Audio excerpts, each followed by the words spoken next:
In 1665, London had 1 million people. Within a year, 100,000 were dead. If you got sick, they locked you inside your house with your dying family, painted a red cross on your door, and posted a guard to make sure you couldn't escape. No medicine, no hospitals, no rescue, just you, your family, and death, waiting, together in the dark. This is the Great Plague of London, and it could happen to anyone. In December 1664, 2 people died in London from an unusual disease.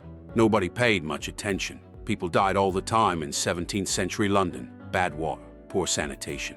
Disease was just part of life, but these deaths were different.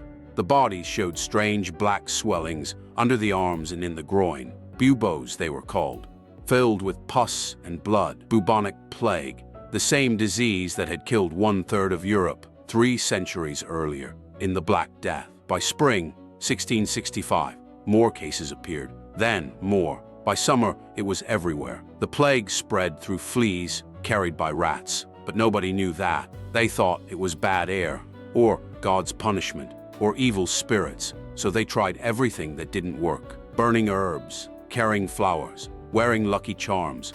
None of it mattered. The fleas bit. The bacteria entered your blood, and within days you were dead. First came fever and chills. Then the buboes appeared, painful swellings the size of eggs. Your skin turned black in patches. You vomited blood. Your body burned from inside. Most died within a week. Some in just 3 days.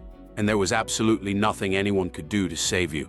The authorities panicked. The plague was spreading too fast. They needed to contain it.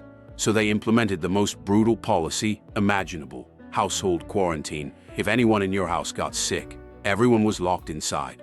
For 40 days, watchmen were posted at your door. They made sure nobody left. If you tried to escape, you could be killed. A red cross was painted on your door, 1 foot tall, with the words "Lord, have mercy upon us" written underneath. It was a death sentence for everyone inside. Imagine this: your child gets sick, shows the first buboes, you know what's coming, and instead of being able to seek help, flee, or at least separate the sick from the healthy, you're all locked in together, your whole family, in a small, cramped house. You watch your child die.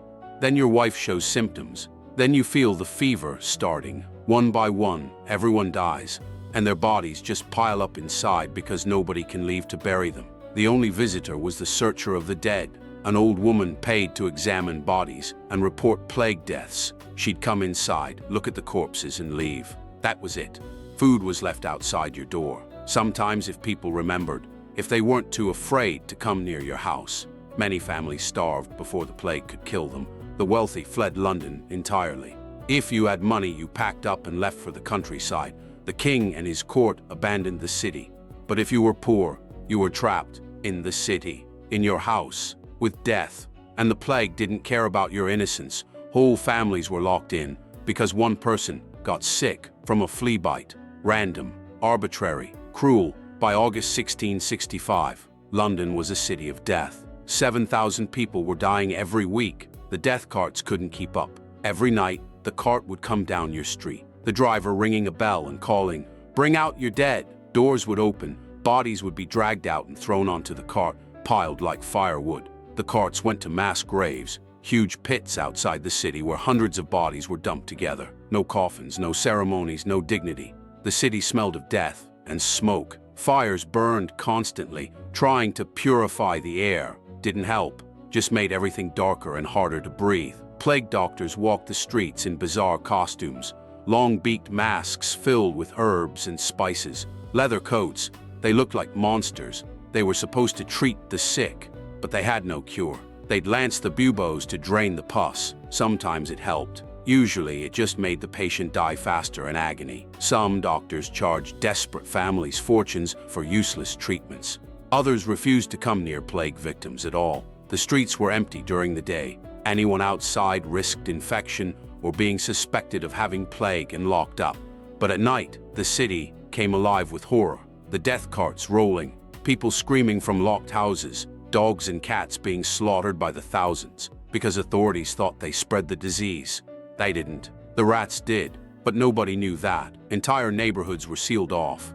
Red crosses on every door. Ghost streets where everyone was dead or dying, and summer just made it worse. The heat multiplied the fleas. The death toll soared to 8,000 per week. September 1665 was the worst month in London's history. The weekly death toll hit 8,000. In a city of 1 million, that meant one person died every minute of every day. Mass graves overflowed.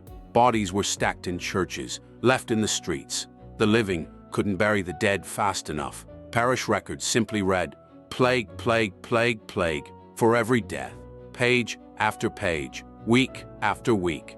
Some people went insane from fear and isolation. There are records of people dancing in the streets, stripping naked, claiming they were immune. Others turned to religious mania, flagellants whipping themselves, believing the plague was punishment for sin. And some just gave up, opened their plague houses and walked outside, accepting death. What did it matter? Everyone was going to die anyway. But then, something changed. October came. The weather cooled. The flea population dropped. New cases began to decline. Slowly at first, then faster. By November, the death toll was down to a few hundred per week. By December, the plague was fading. It wasn't medicine that saved London. It wasn't prayer. It was winter killing the fleas. When the plague finally ended, in early 1666, London was transformed. 100,000 people dead, 20% of the population gone in a single year. Entire families wiped out. Houses stood empty for years because everyone inside had died. The plague left psychological scars that lasted generations. The terror of being locked in, the helplessness of watching everyone die. But London rebuilt. The king returned. Commerce resumed. Within a few years, new people moved in to replace the dead. Then, in September 1666, just as London was recovering, something else happened. The Great Fire. A massive fire that burned for 4 days and destroyed 80% of the city, including most of the medieval wooden houses where the plague had thrived. Some historians think the fire was actually a blessing.